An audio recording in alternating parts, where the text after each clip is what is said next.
Hello, everyone. Welcome to the common phrase of the day, apples and oranges. People often use apples and oranges when someone is trying to compare things that don't really go together or have different qualities. Here are some examples of how to use apples and oranges in a sentence. You can't compare pet dog to a pet fish. That's apples and oranges.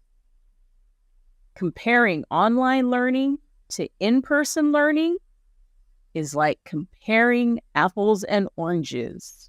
They're both very different experiences. She said her job is easier than mine, but it's apples and oranges because we work in completely different fields.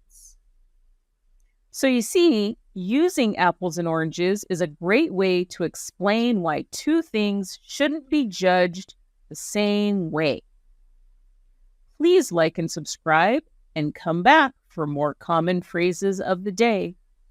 Bye.